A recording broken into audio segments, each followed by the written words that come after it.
దేవీ నవరాత్రుల సమయంలో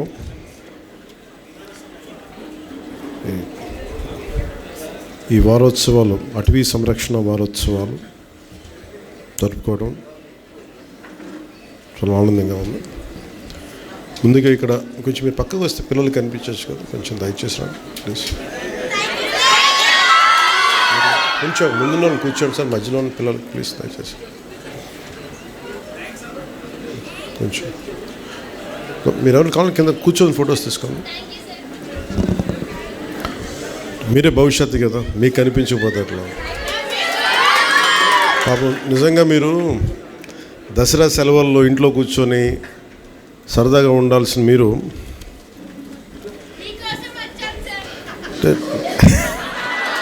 అలాగే నేను కూడా మీరు వస్తున్నారని మీకోసం వచ్చాను. దేనికి తపన పడతామంటే మన తల్లిదండ్రులు తపన పడితే ఎవరి కోసం తపన పడతారు? బిడ్డలు బాగుండాలి తపన పడతారు. ప్రభుత్వాన్ని నడిపే వ్యక్తులు ఎవరైనా సరే, పెద్దలు, వాళ్ళ ప్రభుత్వం ఒక స్థాయికి వచ్చాక అందరూ బాగుండాలని కోరుకుంటాం. అందరిలాగే నేను కూడా నా ఇంట్లో బిడ్డలే బాగుండాలని కాదు, అందరి బిడ్డలు బాగుండాలని కోరుకుంటాను. ఎలా బాగుండాలి దానికి? మీరు పర్యావరణం చాలా కీలకమైనది. నాకు చిన్నప్పుడు ఎలా అనిపించేది అంటే, స్కూల్లో చెట్లు ఉండేవి కావు సరిగ్గా. ఉన్న చెట్లని పిల్లలంతా కొమ్మలుగా కానుగ చెట్లు ఉండేవి. కానుగ చెట్లు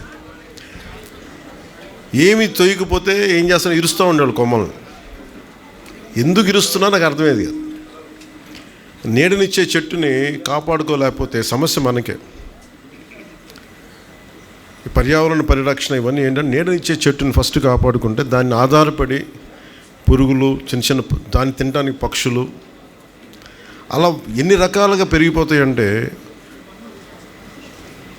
ఒక్క చిన్నపాటి వాన చుక్క పడితే దాని చుట్టూ బోళ్ళంత కనిపించని జీవం పెరిగిపోద్ది. మనకేంటంటే ఉబుసుపోక చిన్నప్పుడు చెప్తా ఉండాలి నాకు, రాత్రుల పూట మొక్క దగ్గరికి వెళ్ళి కొయ్యొద్దని, మొక్కలు నిద్రపోతాయని. ఒక పిడివాదం ఉంటుంది మనకి, మొక్కలు ఎలా నిద్రపోతాయి, అవి గురక పెడతాయా, పిచ్చి ఒక ఏమంటుందని మనకి ఒక మొండివాదం వస్తుంది మనందరికీ. అది సైంటిఫిక్గా మనకి జగదీష్ చంద్రబోస్ గారు చెప్పే వరకు మొక్కలకు కూడా ప్రాణం ఉంటుంది, అవి కూడా కోస్తే బాధపడతాయి, అవి కూడా విలవిల్లాడతాయి అని జగదీష్ చంద్రబోస్ గారు చెప్పే వరకు, ల్యాబ్స్లో ప్రూవ్ చేసే వరకు అది మిగతా వాళ్ళకి ఆనందం. మన పెద్దలు చెప్పే మాట ఒకసారి దానికి సైంటిఫిక్గా వాళ్ళు చెప్పలేకపోవచ్చు, కానీ సైంటిఫిక్ బేసిసే ఉంటుంది. శాస్త్రీయంగా దాన్ని అది వెంటనే చెప్పలేకపోవచ్చు. అందుకని పెద్దలు చెప్పే కొన్ని మాటలు మనం వినాలి. చిన్నప్పుడు నాకు కూడా చాలా వితండవాదం ఉండేది. మొక్కల్ని ఇలా ముట్టుకోకు రాత్రులు పూట అంటే, ఎందుకు ముట్టుకోకూడదు? ఈ వితండవాదంతో చాలా జీవితాన్ని నాశనం చేసుకుంటాము. మళ్ళీ మనం పెరిగి పెద్ద జ్ఞానం తెచ్చుకొని ఈ నేర్చుకునేవారు చాలా టైం వేస్ట్ అయిపోతుంది. ఎవరికేం జరగదు, మనకే నష్టం అంతా మనకే. ముఖ్యంగా మీకు మన తల్లిదండ్రులు ఎవరైనా సరే మనకి చదువులు చదివించవచ్చు, డబ్బులు ఇవ్వచ్చు, కానీ మన అందరం ఆధారపడేది నీరు, శుద్ధమైన గాలి, స్వచ్ఛమైన గాలి, కనీసం కలుషితం లేని పరిసరాలు, ఇవి కనీసం మనకి.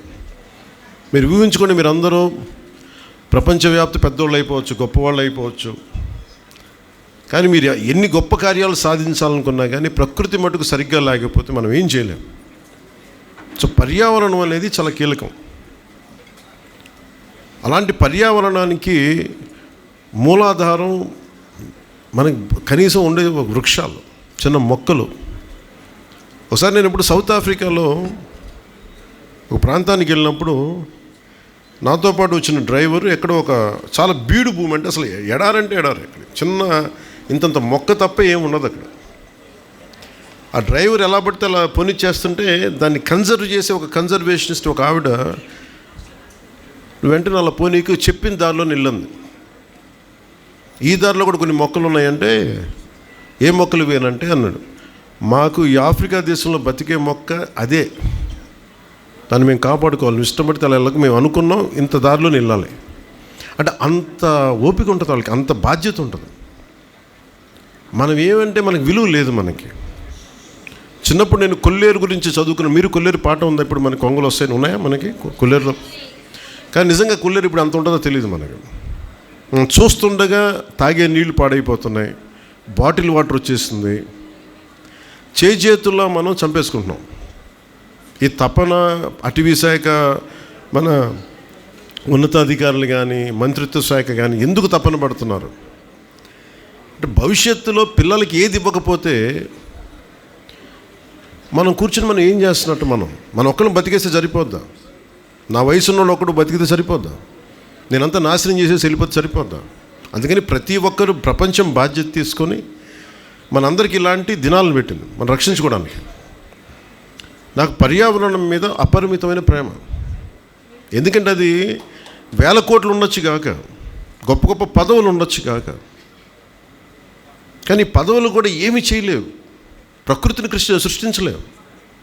డబ్బు నోట్లు ముద్రించగలమేమో కానీ ఒక చెట్టుని చేత్తో సృష్టించలేము. ఆ విలువ మనకే తెలియాలి. అలాగే ఒక జీవం చంపేయడం కనుక, ఒక చిన్నపాటి మన ఇంట్లో పెంచుకుని ఒక చిన్న కోడి గుడ్డు పెడితే మా చిన్నప్పుడు ఎలా ఉండేదంటే అది ఎలా పొదుగుద్ది, ఎలా అది గుడ్డు మనకి పొదిగే పిల్ల అవుద్ది, ఒక అమేజింగ్ ఉండేది. ఒక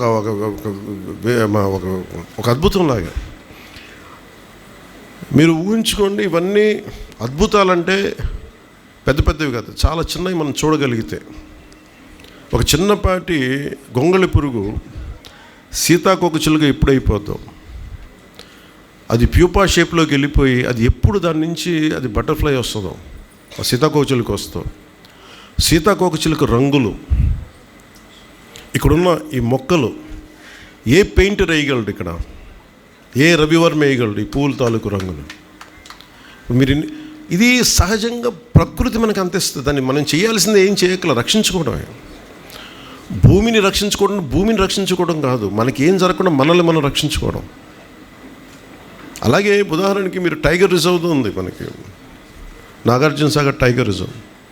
నాగార్జున సాగర్ టైగర్ రిజర్వ్ని ఉంచుకోవడం అంటే అదేదో టైగర్ కోసమని కాదు, టైగర్ని ఏదైతే కీలకమైన జంతువు ఉందో అక్కడ దాన్ని కాపాడుకుంటే దానికి సంబంధించిన ఆ ప్రాంతం అంతా కూడా మొక్కలు కానీ వృక్షాలు, దాని ఆధార చిన్న చిన్న జంతువులు అన్నింటిలో ప్రకృతిలో ఒక సమతుల్యత ఉంటుంది.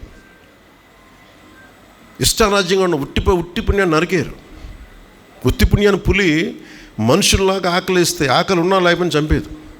దాన్ని ఆకలిస్తే ఎంత కావాలో అంతే తీసుకుంటాం. అది మృగం తాలూకు ధర్మం.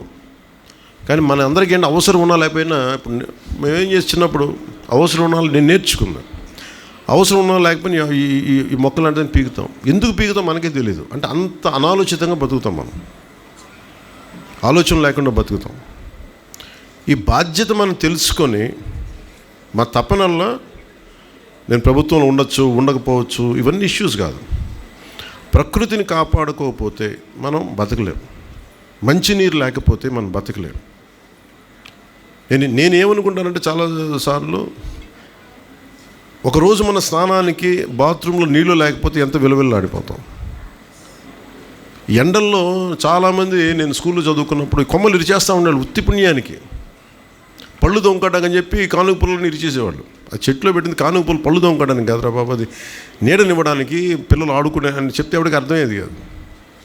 సమ్మర్కి వచ్చేటప్పటికి వేసవికాలం మాకు ఎలా ఉండేదంటే ఎక్కడైనా సరే ఇంతపాటి ఆకు దొరికితే దానికి ఉన్నామన్నంత చిన్నపాటి చెట్టు నీడ ఉండేవి కావు. చేతుల బాధ్యత లేకుండా మనందరం చిన్నపిల్లలు అవ్వచ్చు, ఎవరైనా కావచ్చు, అది అలవాటు అయిపోయింది మనకి. ఇప్పుడు ఎవరికి కూడా ఇదొక ఫ్యాషన్ లాగా అయిపోయింది. ఫ్యాషన్ కాదు, ఇది మన బాధ్యత. ఇది నేను చాలా సందర్భాలు చెప్తాను. ఇది విన్న పాత కథ అయినా మనందరికీ అర్థం చేసుకోవాల్సింది ఏంటంటే, ఈరోజు మనం చేస్తున్న ప్రయత్నం మనకు కాదు. ఎప్పుడో ఒక ముసలతను ఒక రాజు వెళ్తున్న సమయంలో వేట నుంచి రాజు తిరిగి వస్తుంటే అతను ఒక మనవణ్ణి పెట్టుకొని, ఆ వయసు ఉన్న అబ్బాయి అంత మనవణ్ణి పక్కన పెట్టుకొని అతను గొయ్యి తీసి తినేసిన మామిడి టెంకని నాటుతూ ఉంటాడు. రాజు తాలూకు సైన్యాధిపతి, మంత్రి అందరూ అపహాస్యం చేస్తారు. నీకు ఎంత ఆశ చెప్పు, నీకు ఎంతకాలం బతుకుందాం అన్నాడు. నా కోసం చేయట్లేదు, నా మనవడి తరం కోసం చేస్తున్నాను. అని అప్పుడు వాడికి ఆ భవిష్యత్తును ఆలోచించి చేస్తున్నాను అనేది. అలాగే మనం ఏమి చేసినా ఈ వేదిక పైన ఉన్న చిరంజీవి చౌదరి గారు కానీ, PCCF head of forest department కానీ, ఫోర్స్ కానీ, శ్రీ ఏకే నాయక్ గారు కానీ, ఆర్పి ఖజూరియా గారు కానీ, సుమన్ గారు కానీ, శ్రీధర్ గారు కానీ, రేవతి గారు కానీ, రాహుల్ పాండే గారు కానీ, శాంతిప్రియ పాండే గారు కానీ, విజయ్ కుమార్ గారు కానీ, శ్రీ బిఏవి కృష్ణమూర్తి గారు కానీ, మిగతా ఉన్న ఫారెస్ట్ డిపార్ట్మెంట్ సభ్యులందరూ, ఎన్జిఓస్, పార్ట్నర్స్, శ్రీమతి ధరణి, శ్రీ కేఎల్ఎన్ మూర్తి, శ్రీ రాకేష్ కలువ, ఇక్కడున్న మీ టీచర్స్ కానీ, ఇక్కడున్న మీరందరూ కూడా మన ప్రయత్నం వల్ల భవిష్యత్తుకి బాగుండాలి అని, పిల్లలు బాగుండాలి అని, దానికోసం ఈ ప్రయత్నం అంతా. సరదా ఉండాలి, అన్నీ చేయాలి, కానీ మన పర్యావరణాన్ని మనం పరిరక్షించుకోవాలి. ఎలా పరిరక్షించుకుంటామని మీరు ఎక్కడికి వెళ్ళిపోకర్లా. ప్లాస్టిక్ని ఎంత తగ్గిద్దాం, ప్లాస్టిక్కి పర్యావరణంలో పాడు చేయని పదార్థాలు ఏముంటాయి, ఇది మనందరం నేర్చుకోవాలి. ఫస్ట్ ముందు మనం ఒకసారి, నా ఇంట్లో నేను ఎప్పుడైనా సరే ఏదైనా పెడితే నా ఇంట్లో నా పిల్లలు నేర్పిస్తారు నాకు ఆ ప్లాస్టిక్ అది వాడకని. అలా మీరు మాకు నేర్పించాలి. ఎందుకంటే మీరు చెప్పాల్సింది మా భవిష్యత్తు, మీరు పాడు చేయ పెద్దలకి మీరు చెప్పాల్సిన అవసరం ఉంది. చిన్నపిల్లలు పిల్లల వాక్కు దైవ వాక్తో సమానం అంటారు. మీరు ఒకసారి పెద్దలు తప్పు చేస్తే మీరు సరిచేయాలి. అందుకని నేను పిల్లల మాట చాలా చాలా వింటాను. ఎందుకంటే మీకోసం పెద్దలు ఎవరైనా చేయాల్సింది, నాలాంటి వాళ్ళు కానీ, ఇక్కడ వేదిక పైన ఉన్నవారు కావచ్చు, రాష్ట్రాన్ని దేశాన్ని నడిపేవాళ్ళు, ప్రపంచాన్ని నడిపేవాళ్ళు ఎవరైనా కావచ్చు. అలాగే మనకున్న ఎన్జిఓస్, ఇప్పుడు నేను ఇందాక ఆలివరీ టర్టిల్ని చూస్తూ ఉంటే, ఆలివరీ టర్టిలే కదా, మన రాష్ట్రంలో 974 కిలోమీటర్ల కోస్తా తీరం ఉంది. ఎన్ని జీవరాశులు ఉన్నాయో, ఒక్కొక్క జీవరాశిని రక్షించాలి అంటే అవి మనకు సహాయం చేస్తాయి, అవి బతుకుతూ మనకు సహాయం చేస్తాయి. అలాంటి జీవరాశులు నిర్దాక్షిణ్యంగా చెప్పాను ఇందాక, పులి ఆకలేస్తే తింటుంది. ఒక తిమింగలం దానికి ఆకలేసినంత తిని మళ్ళీ కాము కూర్చుంటుంది. మనకు ఉన్న అవసరం ఉన్నా లేకపోయినా కొంచెం ఎగ్జాటిక్గా అని చెప్పి దాని మాంసం బాగుంటుంది, దీని మాంసం బాగుంటుంది, తాబేలు మాంసాలు బాగుంటాయి, అడ్డగోలుగా వేటలు చేసి వన్య సంపదని మనిషి మన యానిమల్ని, మెరైన్ యానిమల్స్ని చంపేయటం కానీ ఇవన్నీ ఎక్కువైపోయినాయి. అక్కడ పాంగోలిన్ అని ఒక జంతువు ఉంటుంది. దేనికి దాన్ని ఎక్స్టింక్ట్ అయిపోయింది అంటే దాంట్లో ఏదో మెడిసినల్ వాల్యూస్ ఉంటాయి దాని పొలుసులో. అందుకని వేడి నీళ్ళలో పడేసి ఆ పొలుసులు ఊడిపోతే దాన్ని వాడేస్తారు పొలుసు కోసం. పాంగోలిన్ ఏం తింటుంది? చిన్న చిన్న పురుగులు తింటుంది, లేదంటే చిన్న చిన్న జీవాలు తింటుంది. నేను చాలా కాలం ఇవన్నీ ఏమనుకున్నాను అంటే ఇవి మంచివి చేస్తాయేమో అని అనుకున్నాను. కానీ మనకు అర్థమైంది, ఏదైనా సరే మొక్కల రూపంలో ఉంటాయి. అన్ని ఔషధాలు మొక్కల రూపంలోనే ఉంటాయి. జ్ఞానం పెంచుకుంటే మొక్కలు కనిపిస్తాయి ఔషధాలన్నీ. దానికి జంతువులనే చంపకర్లా. ఈ జ్ఞానం పెద్దలకి ఎంతమందికి వస్తుందో తెలియదు, కానీ నెక్స్ట్ జనరేషన్ వచ్చే తరం మీకు మీరు దీన్ని బయటికి తీసుకెళ్ళాలి. మోర్ స్కూల్స్లో ఫ్యాకల్టీ, మీరు విద్యార్థి, ముఖ్యంగా టీచర్స్కి, మీరు ఇంతమంది పిల్లల్ని ఈరోజు మీరు ఒక్క స్కూల్స్ 2-3 స్కూల్స్ నేను అనుకోవట్లేదు, మీరు మొత్తం ఆంధ్రప్రదేశ్లో ఉండే పిల్లలందరినీ పట్టుకొచ్చారు. మీరు దానికి నిజంగా మనస్ఫూర్తిగా ఇక్కడ తీసుకొచ్చి ఇంత సెలవు సమయంలో మీరు ప్రోత్సాహం ఇచ్చి వాళ్ళ చేత చేయించిన టీచర్స్కి మనస్ఫూర్తిగా నేను మీకు చేతులెత్తి నా ధన్యవాదాలు తెలియజేస్తున్నాను. మీరందరూ గ్రీన్ స్కౌట్సా? స్కౌట్స్.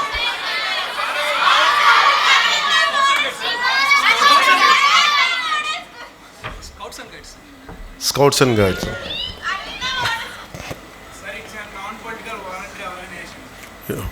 పొలిటికల్ ఇబ్బంది కదా. లేదు, స్కౌట్స్ అండ్ గైడ్స్ చాలా ఎసెన్షియల్, చాలా అవసరం. నేను నేర్చుకున్నాను ఈరోజు నుంచి, కొత్తగా ఎప్పుడు నేర్చుకోవడం సిద్ధంగా ఉంటాను కదా. స్కౌట్స్ అండ్ గైడ్స్ సాల్యూట్ ఎలా ఉంటుంది? 3 ఫింగర్స్తో ఉంటుందా? ఇదా? Okay, 3 fingers. ఓకే. సో మనస్ఫూర్తిగా salute to scouts and guides.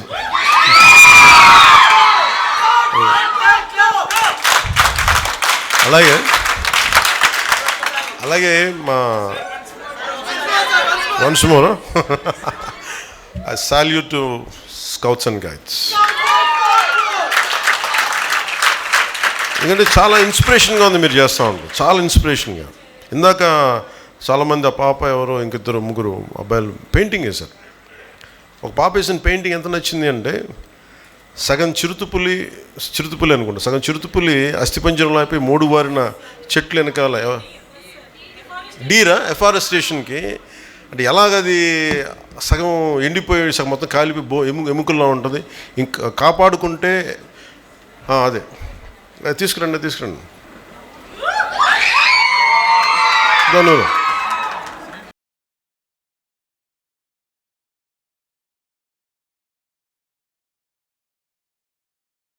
దమ్మా. నీ పేరు సాహిత్య. నాకు మీ ఫాదరా? రండి ప్లీజ్ కమ్.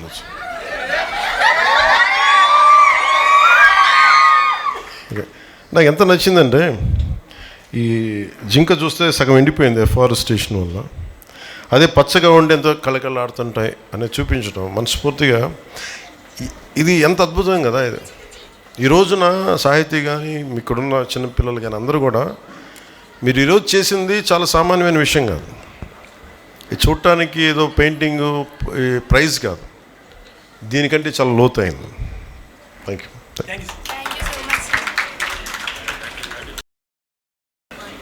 నాకు చాలా చాలా ఆనందంగా అనిపించింది, ఎంత తృప్తి అనిపించిందండి.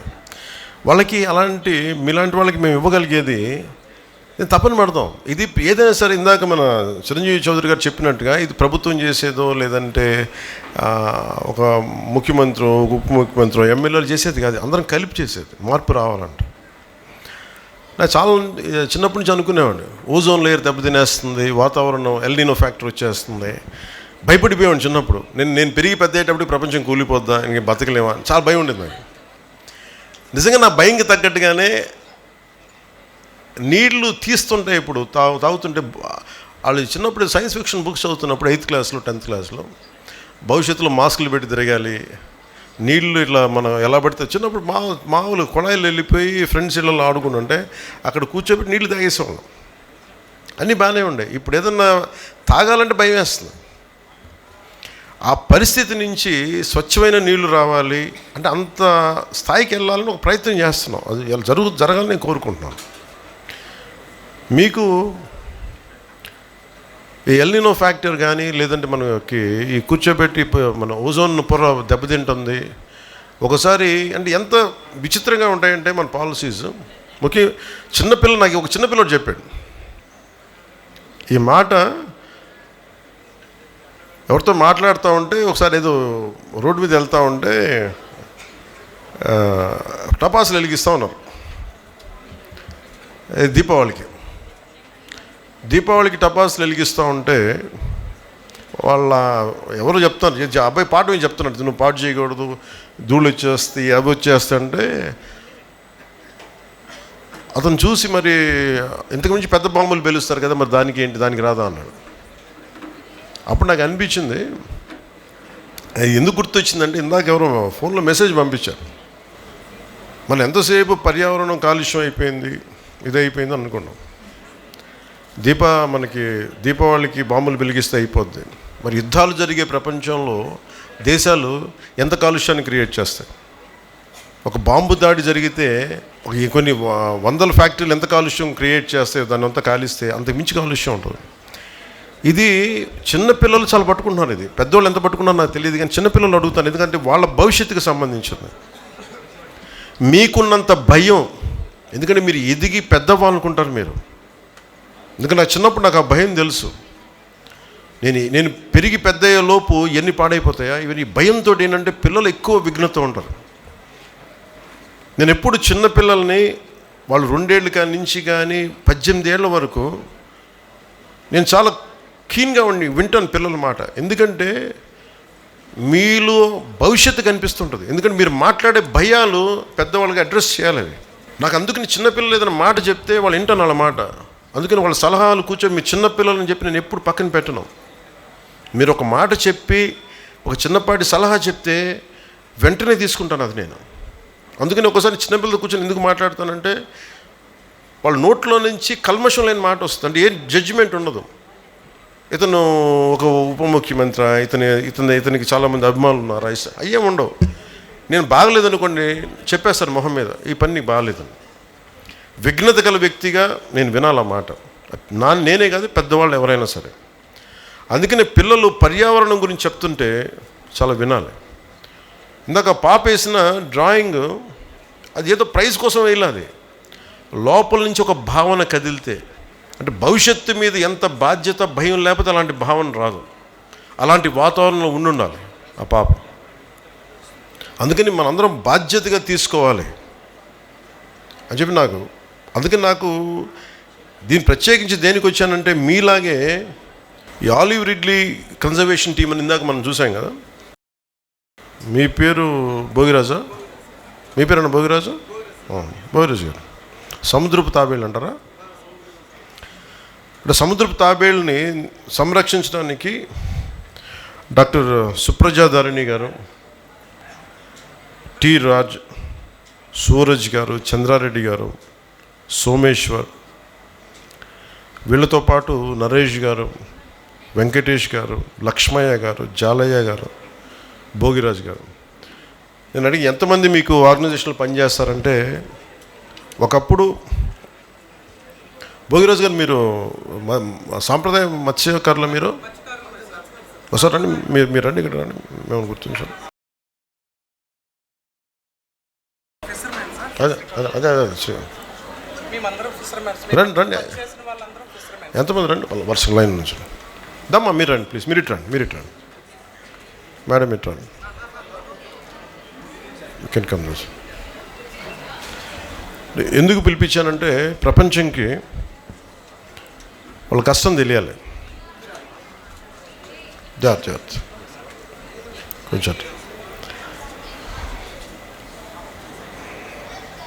డాక్టర్ సుప్రజా ధరణి గారు కేవలం సముద్రపు తాబేళ్ళని వేటాడేస్తున్నారు. ఒకప్పుడు మత్స్యకార వృత్తిగా ఎంచుకున్నప్పుడు ఇక్కడున్న మన మత్స్యకార సోదరులందరూ కూడా వాళ్ళ వలల్లో చిక్కుకుపోయాయి. వాటి వల్ల వాళ్ళకి దాంట్లో మంచి చెడు తెలీదు. మామూలు చేపలాగా పట్టుకుంటూ వెళ్తే సుప్రజా గారు చెప్పారు, దీనివల్ల ఎంత నష్టం జరుగుతుంది పర్యావరణం కంటే, వేటాడే స్థాయి నుంచి సంరక్షించే స్థాయికి వచ్చారు ఇక్కడ ఉన్న మనం. ఇంతకుమించి గొప్పదే ఉంది చెప్పండి. ఇప్పుడు అటవీ శాఖ చేసింది, అటవీ శాఖ మంత్రిగా నేను మాట్లాడుతున్నానంటే దాంట్లో పెద్ద విషయం కాదు. అది వాళ్ళకి అది అవసరం లేనిది, పట్టించుకోకర్లా. కానీ నిజంగా భూమాతని నమ్మితే, ప్రకృతిని నమ్మితే, ప్రకృతిని పూజిస్తే, వాళ్ళ సహజమైన వృత్తిని కూడా అర్థం చేసుకొని దీన్ని మనం పట్టకూడదు, సాంప్రదాయ వృత్తి దీనికి సంబంధించి పట్టుకోకూడదని అడవులు వలల్లో చిక్కితే వాటిని జాగ్రత్తగా కట్ చేసి, ఒక్కొక్క వల కట్ చేయడం అంటే కూడా నష్టపోవడం అనమాట. వాళ్ళు నష్టపోయి ఆ వలలు కట్ చేసేసి మళ్ళీ వాటిని వదిలేయటం. అంత మనస్ఫూర్తిగా అంటే మనం అనుకుంటాం కదా, ఒక్క మనిషి ఏం చేయగలరని. ఒకళ్ళు అనుకుంటే చేయగలరు. నేను చాలాసార్లు చెప్తాను, 1 man's courage makes a majority. ఒక్కళ్ళు అనుకుంటే చాలు. ఇక్కడున్న ఒక్కొక్క బిడ్డ, ఆడబిడ్డ కానీ అబ్బాయి కానీ, స్కౌట్స్ అండ్ గైడ్స్లో ఒక్కొక్కళ్ళు కానీ ఈ దేశాన్ని, ఈ సమాజాన్ని మార్చగలిగే శక్తి సత్తా ఉన్నవాళ్ళు మీరు. సుప్రజ గారు ఒక్కళ్ళు అనుకొని, ఆవిడికి తోడుగా రాజు గారు, సూరజ్ గారు, చంద్రారెడ్డి గారు, సోమేశ్వర్ గారు, ఇలాంటి వాళ్ళందరూ జాయిన్. ఒకళ్ళు అనుకోవాలి ఫస్ట్. ఆవిడ అనుకున్నారు ఫస్ట్ ఇది చేద్దామని. ఆ చేయడం మూలంగా దానికి ఫారెస్ట్ డిపార్ట్మెంట్ కలిసి వచ్చి, ఫారెస్ట్ డిపార్ట్మెంట్ కూడా ఇందాక మన చిరంజీవి చౌదరి గారు చెప్పినట్టుగా కూడా అన్నీ చేయలేం మనం. సో స్టేక్ హోల్డర్స్ ఉంటారు, చాలామందిని కలుపుకొని వెళ్ళాలి.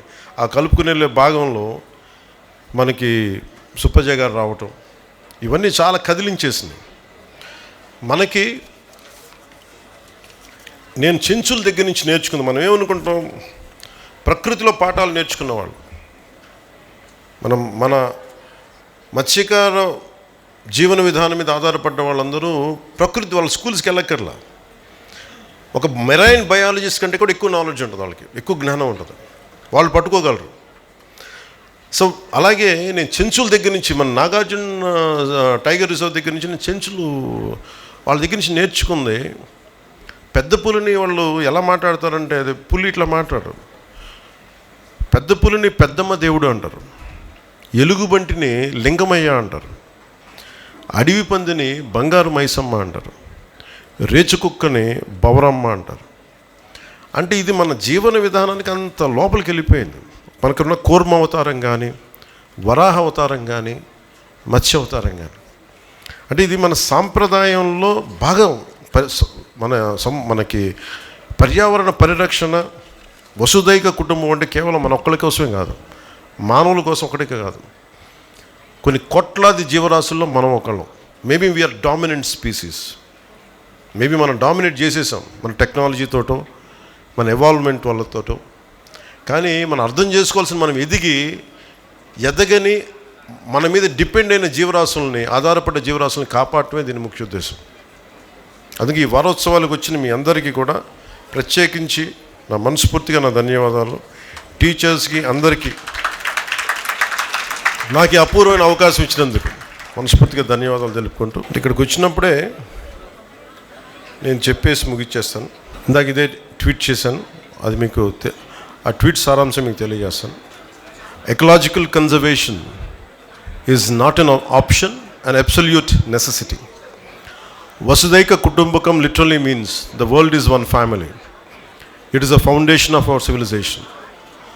The world is not just for humans alone, but for all the flora, fauna, and the ecosystem which supports the entirety of Earth. We are just one among millions of species. True Vasudhaiva Kutumbakam means living in peace and harmony with all its life forms. And all our Vedas reflect that. Jai Hind.